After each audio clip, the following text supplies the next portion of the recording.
Hey there everyone, Pokeball07 here with a little developer playthrough of the game I'm currently working on, 100 Reasons to Break Down.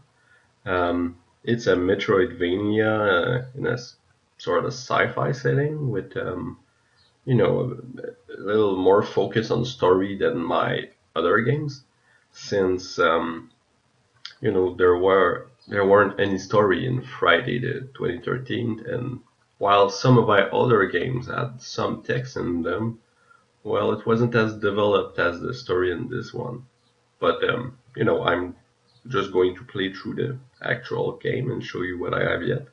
So if you're interested in what I'm working on, but you don't wanna try it already, well, just you can just watch this and it will give you some idea of what to expect. So you see, here's the mini map. What I have, uh, you know, pretty standard. Uh, First enemies, you just shoot at them, and then you examine this thing. It's a little walkthrough at the same time, in a way. Um, so I've leveled up for killing the enemies. This is a pretty standard Metroidvania. Um, you have items, gear, skills, stats, and you navigate the you know You navigate the world, trying to figure out what happened to your ship and your crew, and we'll go over some of these features. Yeah, you'll notice that there's no sound nor music. That's because I'm waiting for at a later time to add this. And there's some story.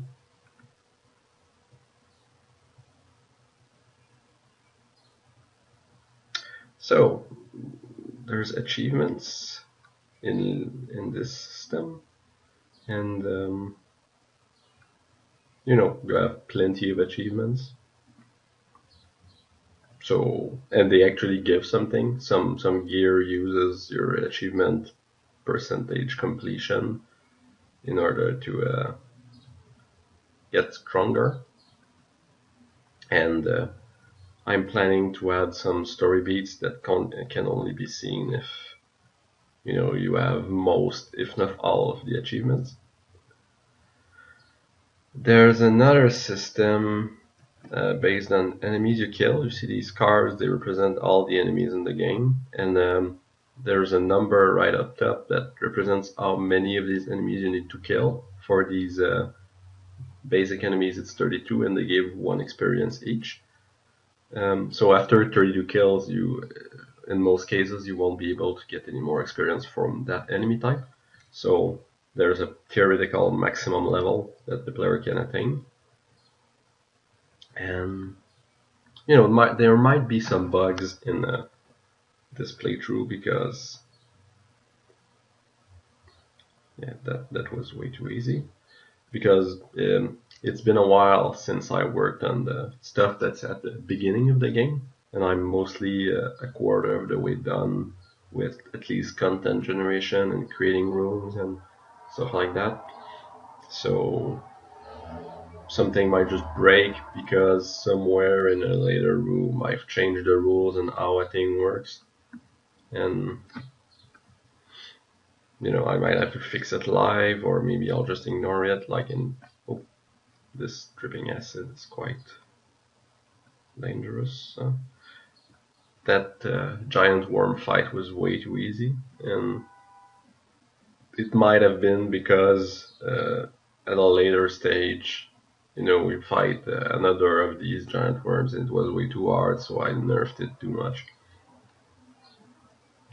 All enemies will have a giant form, and they get some new tricks. You see the minimap fills up as you go through, and as you can expect, you will get some exploration abilities like in the other Metroidvanias, and when you do, you'll be able to take a look at the minimap and see where you you can go back. So in this case, in this room, you know, there's some rubble there that I can't do anything, and this ledge is way too high.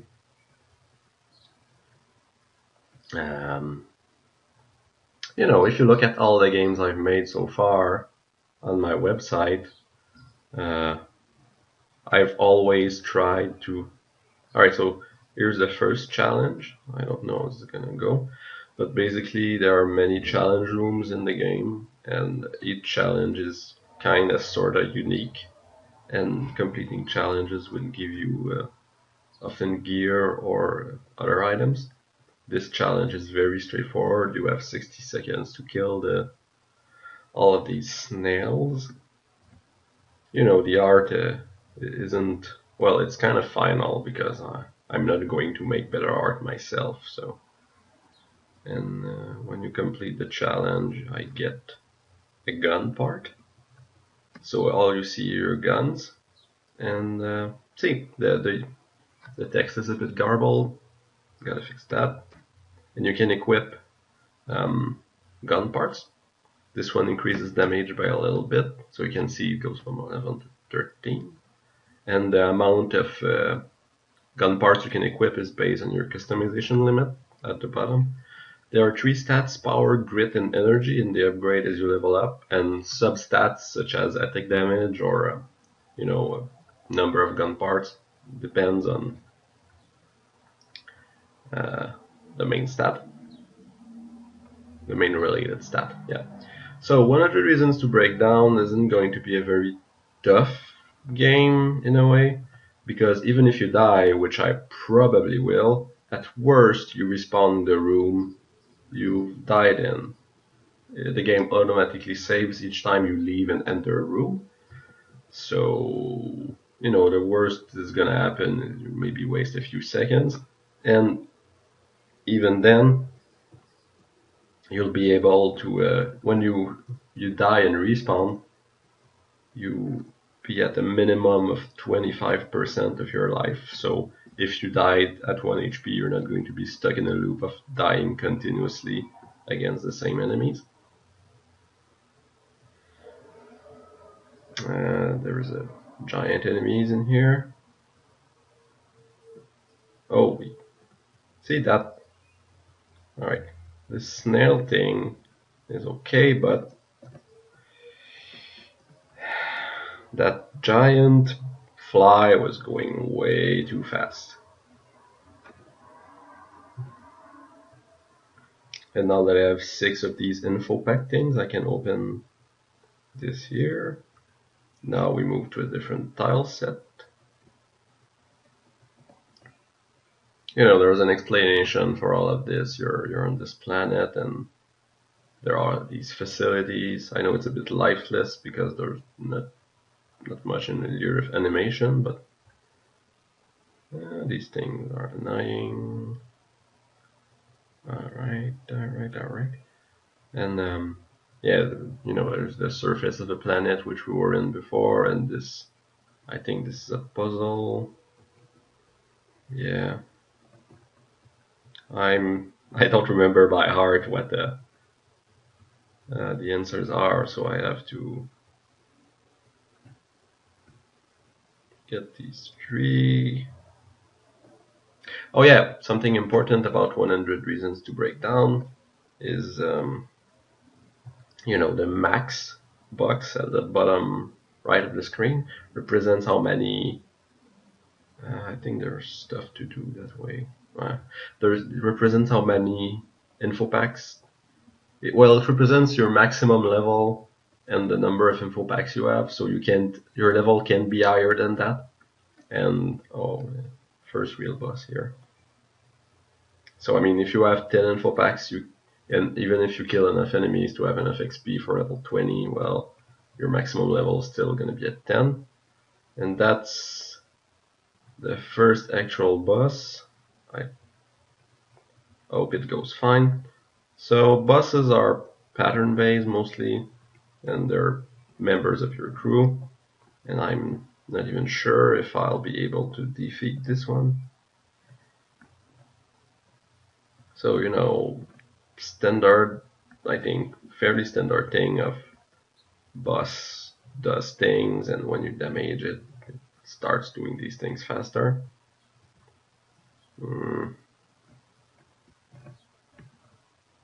I mean, since this is a playthrough and I don't want to waste too much time on one boss, I think if I'm go, all right, well, I got him. So now I can throw bombs. I have the bomb skill. As you can see, there's going to be 10 skills in the game, and each skill can have up to 15 upgrades.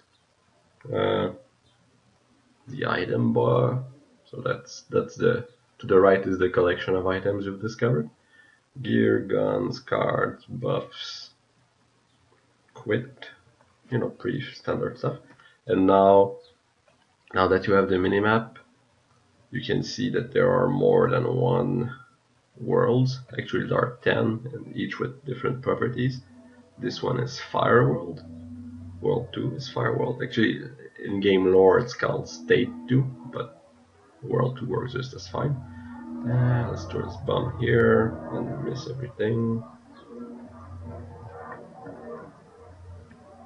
As you go through the states, enemies are stronger, and they get specific properties that all enemies share in the world. Like in Fire World, all enemies. Phew, items. In this world, all enemies spew fire randomly.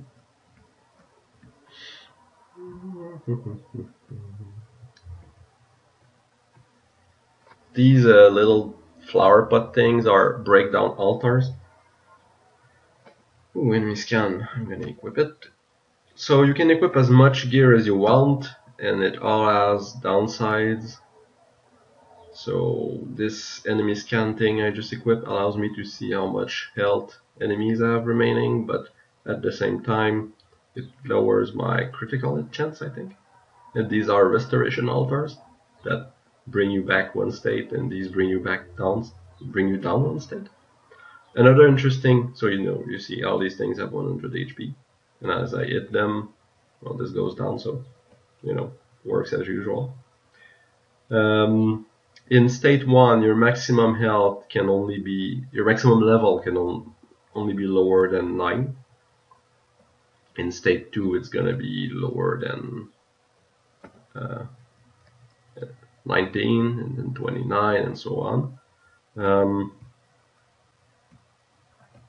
Also, you can't open doors that require info packs that more than your level. So in state 1, you're never going to be able to open doors with numbers above than 9 and 19 for state 2 and so forth. So that means that you'll have to open these doors in higher states, if you understand what I mean. So see, in state 1, in the middle, there's a 19 and 13, but you won't be able to open them, but in state 2 you will. So and as you progress through the game, you might find ways to reach these rooms, without directly having to open the doors. And you saw my character turn blue just yet. That's related to the armor stat. Basically, when you get hit, your character turns red and you have invincibility frames, and there is some knockback, but there's a stat that can make you not get knocked back. It's called immovability. And if you turn blue, that's because your armor kicked in, and you just don't take any damage.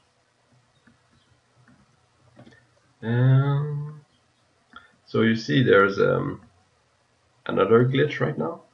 My bomb skill, the countdown, the timer on my skill isn't ticking down, so I'm just going to close and restart the game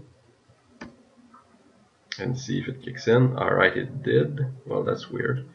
So what we just saw is walking to these fires caused me to burn, which is a status effect, and you can get many different status effects. Some are good, some are bad, of course.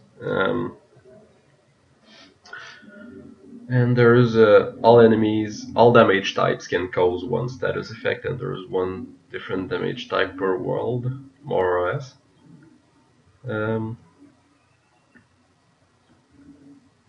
Just gonna take the fast way. Alright. So this is a challenge where you have to survive 45 seconds without getting hit by the fire. Challenges aren't required to complete the game, although if you wanna see everything that there is in it, you know, you might wanna give them all a good try. Since some pretty neat content like guns and gun parts and gear are often locked up behind challenges and you won't be able to get them any other way. There's something to say about making things difficult but fair, and I think that with some practice you can manage to beat these challenges. So this one gives me the fire gun. It's sort of a flamethrower of sorts. It's good, but at the same time you won't be doing the most damage against enemies in Fire World using fire damage. There's a bit of elemental rock, paper, scissors thing where fire enemies are weak against ice and so forth. See, that was way too easy. Anyways. 1 info pack. 2 info packs. I'm at 13. And now I can teleport. The teleportation skill will bring you to the closest breakdown pit / restoration altar room. It's not the teleportation skill isn't really completed as of right now because you can use it in boss fights and it really breaks the scripting of the game, and you can you know, sometimes you'll use it and it will teleport you to a room from which you cannot escape, and that's not ideal. So more enemy types. These guys will charge at you if... How many damage am I doing? 16. These guys charge at you if you get to their level. I feel like I'm not doing enough damage.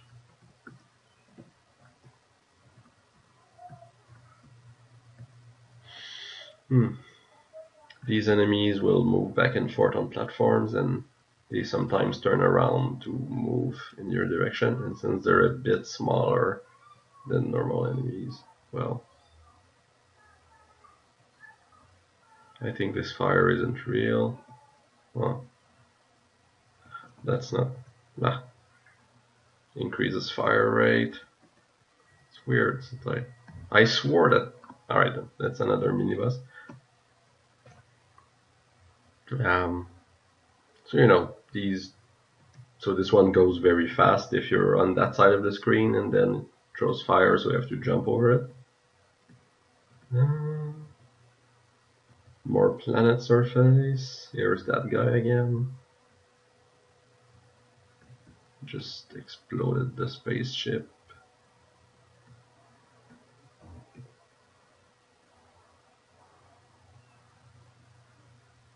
There's the boss room where you can fight all bosses you fought previously in order to get loot, since enemies can drop loot and bosses are no exception, and since you normally just fight them once, it's not, you know, it wouldn't be fun if you had to reload the game and try over and over again until you got it. So instead, well, you can fight them again in that room, but your level is at the absolute minimum it can be. So it's a bit tougher, and there might be some achievement related to that. So, you know, it's fighting all bosses at level 1 might give you something. 14 info packs, I can get there.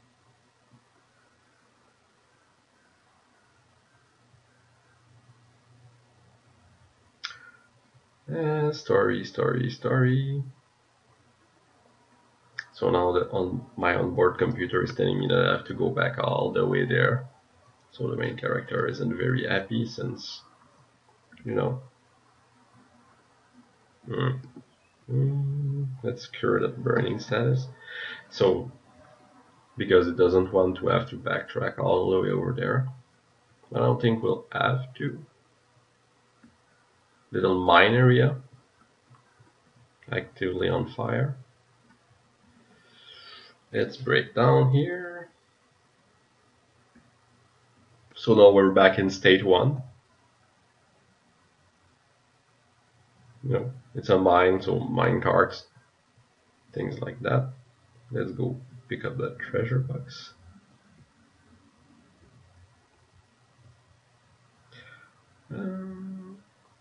I've been working on this game for a few hundred hours yet, and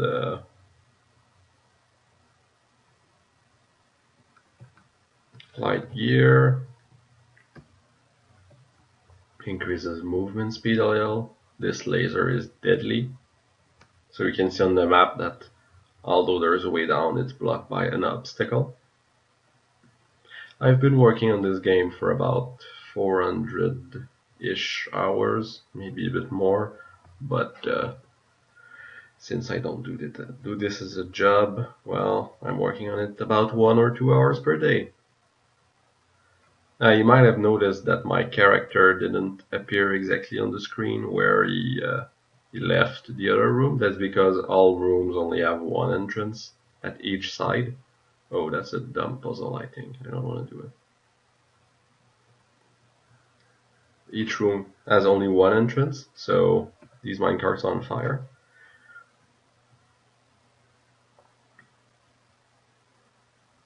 So, no matter where you leave one room, you're only going to appear in one other specific spot. And I think that's while it might... Alright. Oh, this guy is going way too fast. That shouldn't matter, but still.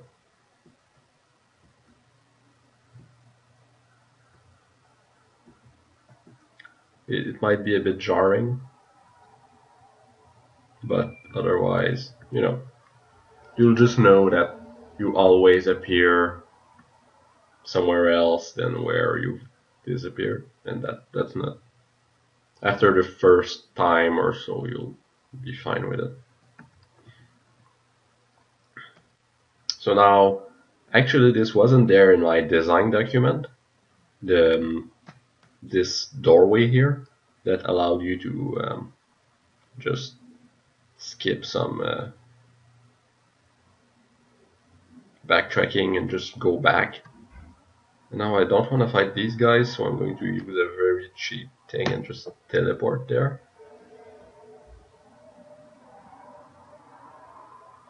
Alright, so now we're going to fight the second boss after this. I think there's a lucky coin. Alright, good. Reduce critical hit chance, but allows enemies to drop stuff. So you have to equip things to allow enemies to drop items, and after you do that, each enemy has a fixed percentage of dropping items. So that lucky coin gives me plus 2%, and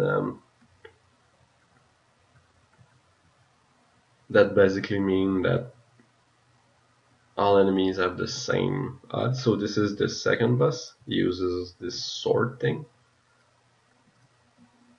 He's also pattern based, and he's not very... Oh, almost got it here. Skills get better as you level up and get more skill effect stat. So he's going faster, he's doing that spin sword thing. He also has another move where he just dashes to the side, so if you jump right there, you're gonna get hit. Also, since I made this game, I might have a slight advantage. Alright. Now he's dead. this energy blade thing. Might not seem like much, but it's pretty efficient. So now we're in state 3, Ice World. Enemies here have a snowstorm going around them, and hitting boxes and hitting ice blocks breaks them. There's no actual way to take what's inside, so don't feel too bad if you break a treasure box or something else. And the status effect related to World 3 is being chilled, which slows you down. Another info pack. See, it dealt quite a lot of damage to that snail thing. So now, I have an objective down there. So I guess let's go there. You have a few seconds before enemies spawn. So that's an item drop. And, well, it dropped a small repair kit. Because right now all enemies just drop that. Alright, this challenge isn't too bad. You just have to run and get to the end without these expanding snow worlds touching you. The holographic... Oh, wow. Everything's busted. The holographic projector takes two spots. Yeah, so gun parts can take more than one slot on your gun part grid. Alright, so this giant worm thing. The holographic projector lets you see your damage, the damage you deal, basically. So yeah, it's useful. It doesn't add to your damage, but at least it allows you to get more information about what's going on.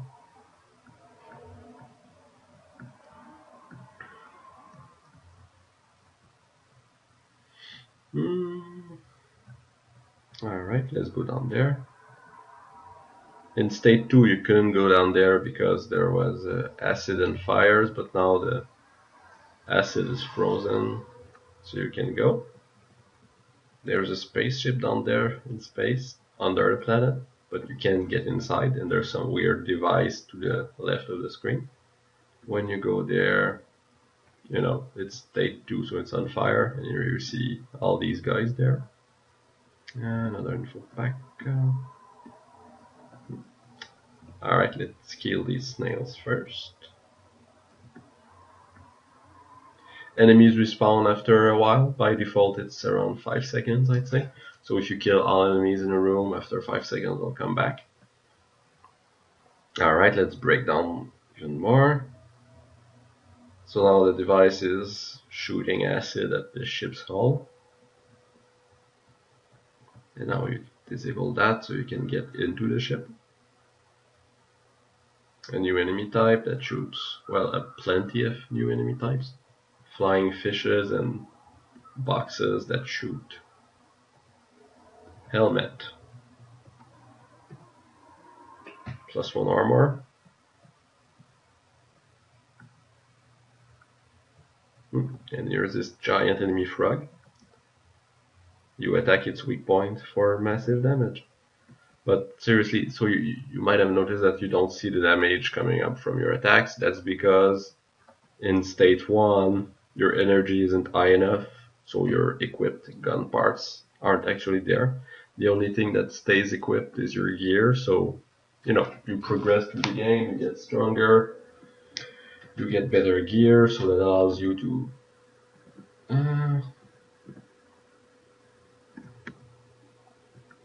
so this challenge has you kill all these things, but if you get burnt, you fail.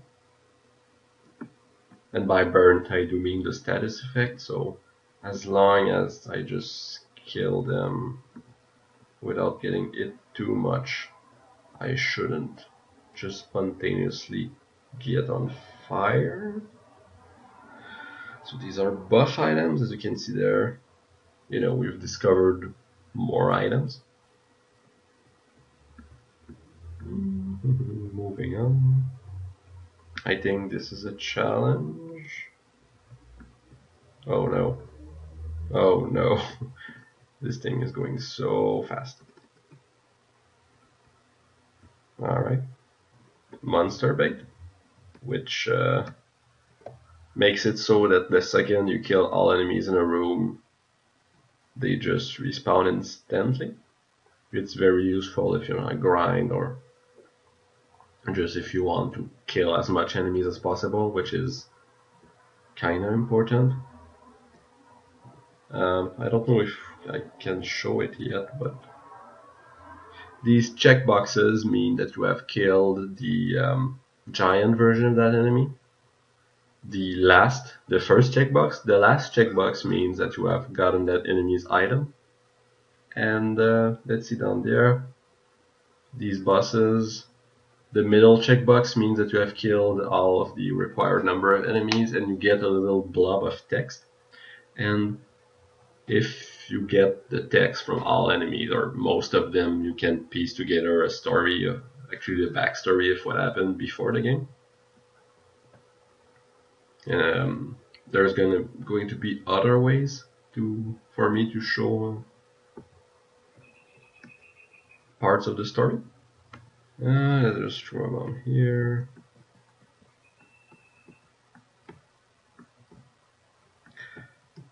See, now I'm frozen, so I can't jump as high. Being chilled is a little annoying, but it goes away after a few seconds. So you see, at the second I'm going to kill enemies, everything respawns.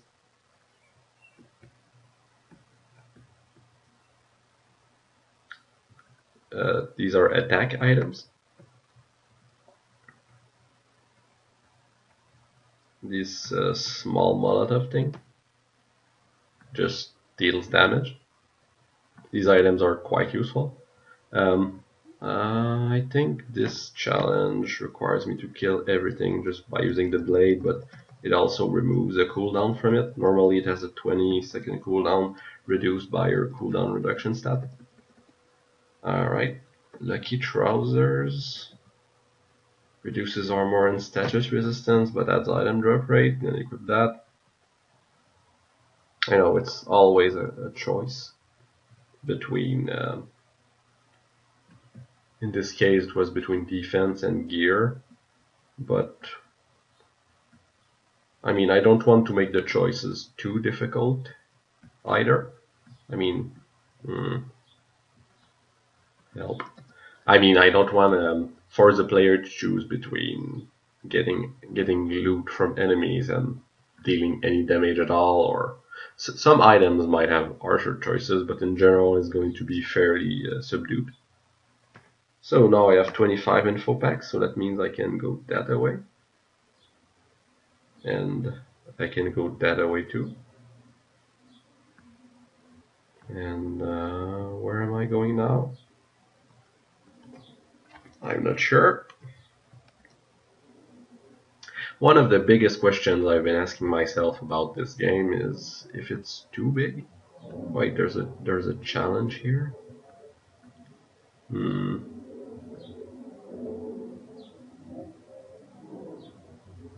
Oh, I died.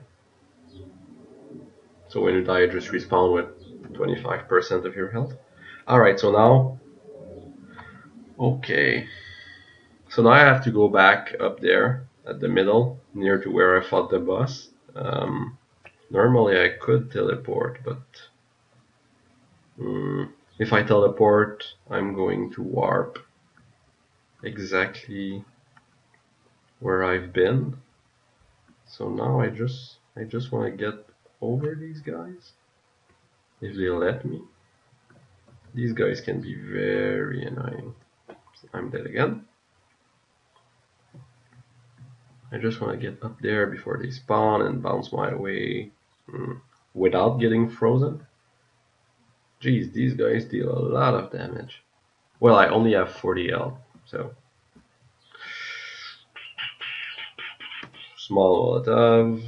Alright, do I have another damage item? A grenade. The grenade deals non-elemental damage, therefore it's good against kinda everything.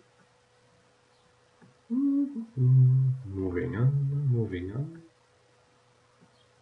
Alright. Yeah, so I'm wondering if it's too much, if oh, I have to wait 15 seconds for this to cool down. Do I need 10 worlds? I want to make 10 worlds with 10 different gimmick type of thing. And then at some point you're going to be able to go between the worlds at will. And most of the endgame stuff will be based upon you going there and trying to find what the plot twist or something of this game is. Wow, really? Really? And now I'm stuck in a death loop. Alright. So, I have to fix that. I'll have to remember if all of these things. Yeah, that's one of maybe a weird issue I have, where when you enter a room from below, you have to, jump up in the new room you're getting in.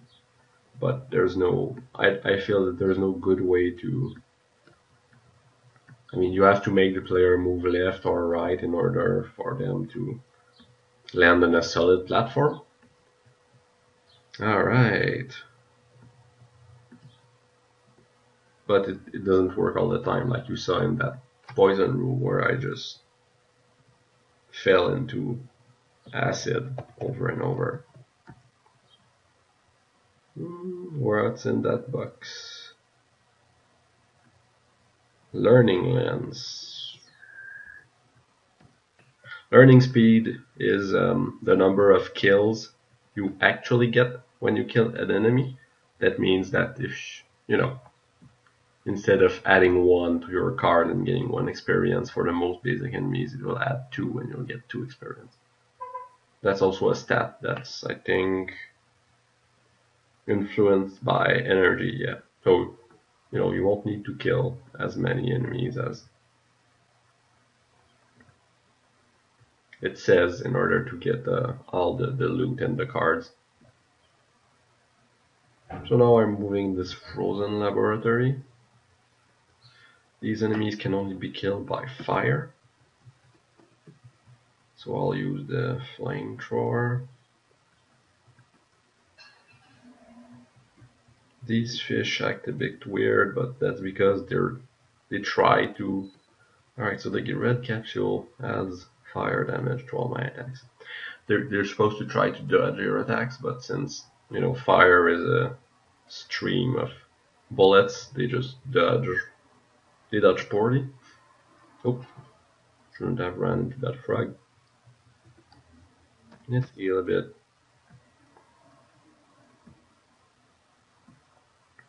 I'm not going to do this challenge. This is a waste of time. But that fish just disappeared. Alright, let's follow this guy.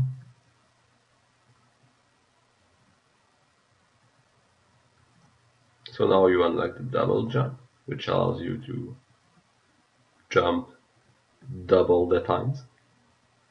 And now you could look at your minimap and go find all the red doors, the high ledges that you have access to and explore. You do need the double jump to finish the story, but you also can use it to explore, basically, to find new gear, new enemies, new challenges. So this guy is kinda stuck.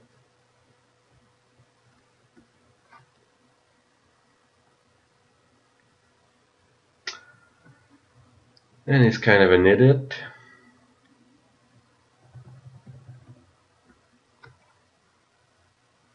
Now we should just do the right thing. 26 central packs. And it just goes down there. Oh.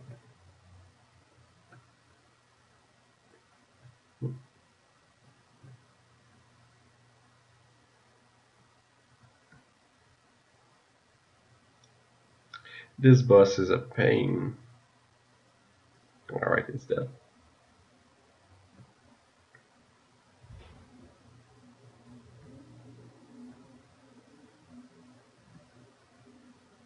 Oh, I do have to kill these things to get that info back up there.